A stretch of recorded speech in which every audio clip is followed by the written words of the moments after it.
देखिए दोस्तों, मैं अभी आईसीआईसीआई प्रूडेंशियल का वेबसाइट में ही हूं। यहाँ पे ये बेहतरीन फंड में अगर आप एसआईपी करते 10,000 रुपए का मंथली, तो इसका वैल्यू आज का डेट में 3,81,00,000 में होता। अगर 10,000 भी नहीं, अगर आप 5,000 के आसपास भी मंथली एसआईपी करते, उसका वैल्यू भी 1,90,00,000 यानी 2 करोड़ रुपए के आसपास होते। तो यही है पावर ऑफ कंपाउंडिंग।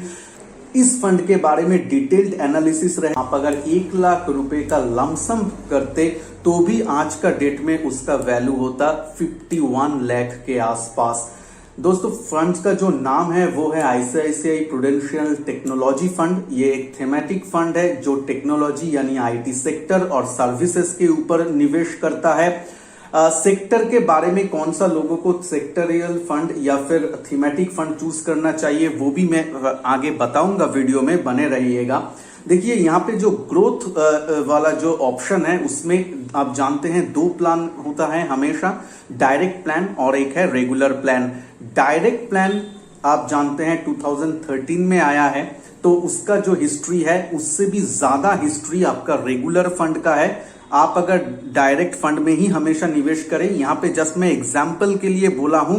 देखिए, रेगुलर फंड में आपका रिटर्न डायरेक्ट फंड से कम आता है, उसके बावजूद भी ये 3 करोड़ का कॉर्पस बन सकता है। ये रेगुलर फंड का डेटा है, आप समझ के चलिए, मैं कंपैरिजन करने के लिए बोला हूं।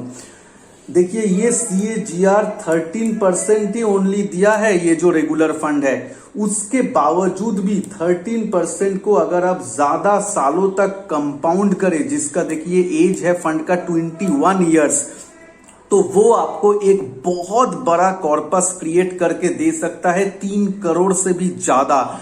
और देखिए, अगर ऊपर वाला चाहे तो अगर ये जो CAGR डायरेक्ट फंड अभी निकल के दे रहा है 27% के आसपास, सिंस इंसेप्शन इसका CAGR है 27%, ये अगर 21 ईयर्स तक रहे तो ये कॉर्पस तो बहुत ज्यादा हो जाएगा। लेकिन अगर 13%, 11%, 10% लेके भी चले तो भी लॉन्ग टर्म में डिसिप्लिन रहे तो ये कॉर्पस बन सकता है। अभी आ जाएंगे इसका जो परफॉर्मेंस है बेंचमार्क के अगेंस्ट में। बेंचमार्क है इसका जो BSE का जो IT सेक्टोरियल इंडेक्स है वो, उसके साथ ये जो आप ब्लू लाइन देख रहे हैं ये है फंड का लाइन। तो मैं देखिए आपका पूरा हिस्ट्री लिया हूं ताकि आपका जो .com बबल भी आया था, बबल 2000 में, उसको भी ये फंड ने कैसे झेला है वो आप लोगों के साथ मैं डिस्कस करना चाहता हूं। तो देखिए, फंड में नीचे आया, ये जो आपका .com बबल जब चल रहा था 2000 से लेके 2002 तक, देखिए परफॉर्मेंस ही नहीं किया, नीचे के तरफ गया। लेकिन तब भी अगर आप डटे रहे, एसआईपी को कंटिन्यू करें, तो देखिए लॉन्ग टर्म में कितना ये कॉर्पस बना के आप लोगों को दिया है, 3 करोड़ से भी ऊपर। अब आ जाते हैं, देखिए, और बेंचमार्क को ये हमेशा आउट परफॉर्म करके ही चले हैं। अभी एक क्वेश्चन का मैं आंसर दे देता हूं। बहुत लोगों का क्वेश्चन रहेगा ये तो पहले हो चुका है, अब नेक्स्ट 20 इयर्स में ये फंड ऐसा रिटर्न देगा, इसका तो कुछ गारंटी नहीं है। देखिए, डाउट करना होता तो आप डाउट ही कीजिए। अगर मान लीजिए जो व्यक्ति 2000 साल में जो बैठा था वो भी अगर यही सोच के निवेश नहीं करता कि नेक्स्ट 20 इयर्स में मुझे मिलेगा क्या उतना रिटर्न, तो मैं निवेश नहीं करता हूं, ऐसे बोल के हाथ पे हाथ दे के अगर वो बैठा रहता तो आज 20 इयर्स बाद उसके हाथ में क्या रहता? 0, कुछ भी नहीं रहता। वो निवेश तो किया, इसीलिए तो उसको मिला। तो मैं इसीलिए बोल रहा हूं, आप निवेश तो कीजिए, 13% ना सही 10% मिलेगा, 11% मिलेगा, कुछ तो बनेगा। 3 करोड़ का कॉर्पस ना बने, 1 करोड़ का बनेगा, 1.5 करोड़ का बनेगा, वो तो अच्छा है ना। तो चलिए नेक्स्ट देख लेते हैं इसका रिटर्न। देखिए, रिटर्न बहुत ही अच्छा है। 10 इयर्स में ये रेगुलर फंड का रिटर्न है, फिर भी ये 26% दिया है। मैं रेगुलर फंड लिया हूं ताकि आपका ज्यादा से ज्यादा ईयर का हिस्ट्री बोल सके। डायरेक्ट फंड में इससे भी ज्यादा आपका रिटर्न आने का गुंजाइश है जो वो कर रहा है, क्योंकि आप जानते हैं डायरेक्ट प्लान में हमेशा थोड़ा सा 1-2% ज्यादा आपका रिटर्न मिलता है। लेकिन आप हिस्टोरिकल देखिए, 1 साल में 105%, 3 इयर्स में 36% CAGR, 7 इयर्स में 22%, और 10 इयर्स में 26% का CAGR ये फंड आपको रिटर्न निकाल के दे रहा है। बहुत ही अच्छा। उसके साथ साथ ये एक चीज देखिए, वर्स्ट परफॉर्मेंस का पीरियड भी इस फंड में आया है। थीमेटिक फंड है तो ये रिस्क भी जानना जरूरी है। देखिए ये जो 2000 साल जो था जहां पे .com बबल हुआ था, उस टाइम मार्केट में क्रैश आया था, स्पेशली IT सेक्टर में। वहां पे ये फंड देखिए 70% तक भी गिरा। तो थीमेटिक फंड उन लोगों को लिए है जो थोड़ा सा रिस्क भी ले सकते हैं, लेकिन अगर आप डिसिप्लिन के साथ लॉन्गर टर्म में बने रहेंगे तो मार्केट आपको ज्यादा रिवॉर्ड करेगा। रिस्क ज्यादा, रिवॉर्ड भी ज्यादा। तो ये भी आप सोच के रहिए, डिसिप्लिन से बने रहिए तो आपको मार्केट आपको रिवॉर्ड जरूर करेगा। तो चलिए अभी बेसिक कुछ डिटेल्स देख लेते हैं। जैसे कि आप अगर फर्स्ट टाइम इन्वेस्ट करना चाहते हैं तो 5,000 रुपए से आप इन्वेस्टमेंट स्टार्ट कर सकते हैं लमसम। SIP करना चाहते हैं तो 100 रुपीज से भी SIP स्टार्ट कर सकते हैं, लेकिन ये तो मिनिमम अमाउंट है। आप अपना पोर्टफोलियो या रिस्क या गोल के हिसाब से थोड़ा सा करेंगे।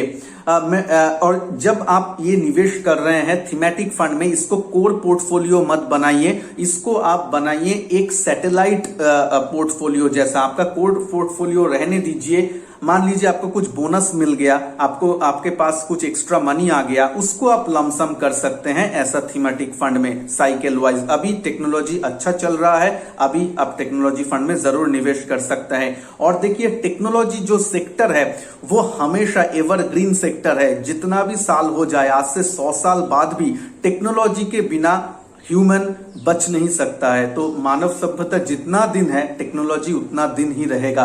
तो इसीलिए एवरग्रीन सेक्टर है, इसमें आप जरूर कंसीडर कर सकते हैं।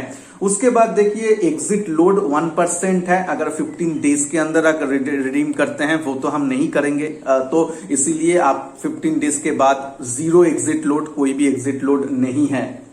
इसके साथ साथ आप अगर देखेंगे कि बेंचमार्क जो मैं पहले ही बोला, IT जो BSE का इंडेक्स है उसको ये फॉलो करता है। एसेट साइज ये देखना बहुत जरूरी है। देखिए 4,000 करोड़ के आसपास है तो ठीक है, सेक्टोरियल फंड के हिसाब से 4,000 करोड़ इट्स ओके।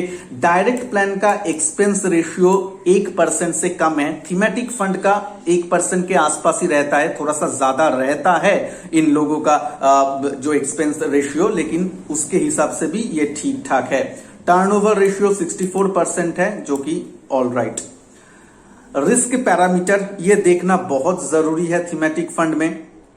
आप देखिएगा इसका जो रिस्क है, शार्प रेशियो बोलिए या शॉर्टिनो रेशियो बोलिए, बहुत अच्छा है। अपना जो बेंचमार्क है उससे ये ऊपर चल रहा है, यानी शार्प रेशियो जितना ज्यादा होगा उतना अच्छा। तो फंड का शार्प रेशियो मतलब कितना रिस्क लेके, कितना कम रिस्क लेके आपको कितना रिटर्न दे रहा है। तो ये शार्प रेशियो भी ठीक ठाक है। बीटा देखिए, वोलेटिलिटी जो हम मेजर करते हैं वो इंडेक्स से कम है तो इट्स ओके। वोलेटिलिटी अगर 1 से ज्यादा रहे बीटा तो वो ठीक नहीं है फंड के लिए, तो ये ठीक ठाक माना जाएगा। अल्फा अपना इंडेक्स से भी ज्यादा अल्फा यानी इंडेक्स को आउट परफॉर्म कर रहा है ये फंड, तो ये एक बहुत ही अच्छी बात है। तो ये फंड रिस्क पैरामीटर में भी खरे उतरते हैं और बहुत ही अच्छा परफॉर्मेंस वाइज तो कर ही रहा है। अब आ जाते हैं जो मेन इसका है पोर्टफोलियो कॉन्स्टिट्यूएंट, क्या क्या स्टॉक ये फंड लेके बेचा है। तो देखिए, जानते हैं आप इंफोसिस, TCS, HCL ये तीनों दिग्गज स्टॉक है अपना इंडिया का। अगर आप टेक्नोलॉजी सेक्टर बोलेंगे तो उस हिसाब से इंफोसिस में इसका एलोकेशन है। जी हाँ, ये मुझे थोड़ा सा कंसर्निंग लगा कि 20% एक ही स्टॉक में रहना थोड़ा सा आपका रिस्क हो जाता है। लेकिन इंफोसिस जैसा स्टॉक जो कॉर्पोरेट गवर्नेंस बोलिए, उसका परफॉर्मेंस बोलिए, सब कुछ को मेजर करके करता है, सब कुछ उसमें ठीक ठाक जैसा लगता है, तो उस हिसाब से इंफोसिस ठीक है। लेकिन फिर भी 20% थोड़ा सा हायर साइड में है। Tech Mahindra, HCL technology, TCS, persistent system अच्छा कंपनी, कॉग्निजेंट टेक अच्छा कंपनी है, विप्रो, IRCTC देखिए इंडियन रेलवे ये भी है, क्योंकि ये जो फंड है ये लोग सर्विसेज सेक्टर भी लेते हैं, तो IRCTC सर्विसेज सेक्टर में भी आता है, IT प्लस सर्विसेज। कोफोर्ज, E-क्लास, माइंडट्री बहुत ही बेहतरीन कंपनीज को ये लेके बैठा है। ठीक है, पोर्टफोलियो ठीक है, सिर्फ एक कंसर्न लगा मुझे 20% एक स्टॉक में उसका एक्सपोजर, बाद बाकी सब ठीक है। फंड मैनेजर क्या क्या है, इसका ट्रैक रिकॉर्ड क्या है, थोड़ा सा देख लेते हैं। देखिए ये जो मिस्टर नारिन है और मिस्टर दोसाग, दोनों ही अच्छा फंड मैनेजर है। आईसीआईसीआई प्रूडेंशियल का बहुत सारा फंड को ये मैनेज कर रहे हैं। आप एक्सपीरियंस देख सकते हैं 29 इयर्स का, 11 इयर्स का, तो अच्छा मार्केट में इन लोगों का एक्सपोजर या एक्सपीरियंस भी है। मेनली ये दोनों जो फंड मैनेज करते हैं उसमें इंपॉर्टेंट है ICICI blue chip fund, ICICI large और मिड कैप फंड। ये दोनों ही फंड आप जानते हैं कि दिग्गज फंड है, बहुत जो वैल्यू एसेट है वो ये मैनेज करते हैं। तो experience wise fund manager is okay. कैसे निवेश करेंगे फंड, तो आप चूज कर लिए, एसआईपी में देख लिए, लमसम में भी देख लिए। अगर आप 1 लाख रुपए भी लगाते 20 साल पहले, उसका वैल्यू आज 50 लाख से भी ज्यादा होता। ये बहुत ही मतलब, और वो भी रेगुलर प्लान में 13% मिलके, तो ये बहुत ही अच्छा रिटर्न आप लोगों को दिया है। तो इन्वेस्ट कैसे करेंगे अगर आप चूज करते हैं, तो देखिए मेरे हिसाब से अगर आप इन्वेस्ट करना चाहते हैं तो डायरेक्ट आईसीआईसीआई प्रूडेंशियल का वेबसाइट में जाइए, जो ICICIPruAMC.com है। वहां पे आप जाइए और हमेशा डायरेक्ट प्लान में ही निवेश कीजिए। वहां पे आप एजेंट को जो कमीशन देते हैं वो आपका बच जाएगा, वो 1 या 2% का जो कमीशन जाता है वो बच जाएगा। तो लॉन्ग टर्म में वही 1-2% कंपाउंडिंग इफेक्ट आप लोगों को देगा। तो यहाँ पे आप जाके यहाँ पे जो है register now for new user, ये कर लीजिए। ये 1 टाइम प्रोसेस है, उसके बाद एक बार रजिस्ट्रेशन लॉगिन आईडी बन जाए तो आप इजीली आईसीआईसीआई का कोई भी फंड में निवेश कर सकते हैं। बहुत इजी प्रोसेस है। न्यू यूजर में जैसे ही देंगे आप, आपका नाम मांगेगा, नाम, ईमेल और मोबाइल नंबर देंगे, एक ओटीपी आएगा। ओटीपी को जैसे ही भरेंगे उसके बाद बेसिक आपका पैन डिटेल्स ये सब लेके आपका अकाउंट ओपन हो जाएगा, बैंक डिटेल्स लेके, और उसके बाद आप वहां पे सीमलेसली निवेश कर सकते हैं। तो जो लोग भी थोड़ा सा कोर पोर्टफोलियो ऑलरेडी बना चुके हैं, थोड़ा सा सैटेलाइट पोर्टफोलियो जैसा इसको ट्रीट कर सकते हैं। थोड़ा सा एक्स्ट्रा इनकम आप लोगों को अगर चाहिए होगा, पोर्टफोलियो को बूस्ट जैसा मिलना चाहिए, तो ये फंड को आप जरूर कंसीडर कर सकते हैं। टेक्नोलॉजी सेक्टर है, एवरग्रीन सेक्टर है, जरूर इसमें जा सकते हैं और रिटर्न तो बेहतरीन दिया है। सिर्फ और सिर्फ आप लोगों को पेशेंस रखना है। एसआईपी के जरिए आप निवेश कीजिए, या फिर कभी भी बोनस या कभी ये मिल जाए वो भी आप रख सकते हैं। तो बहुत अच्छा फंड है, जरूर देखिएगा। वीडियो को अगर अच्छा लगे तो लाइक शेयर जरूर कीजिएगा। चैनल में नए हैं तो चैनल को सब्सक्राइब करने के साथ साथ बेल आइकन को भी जरूर प्रेस कीजिए। तो चलिए मिलते हैं नेक्स्ट वीडियो में, तब तक के लिए जय हिंद, वंदे मातरम।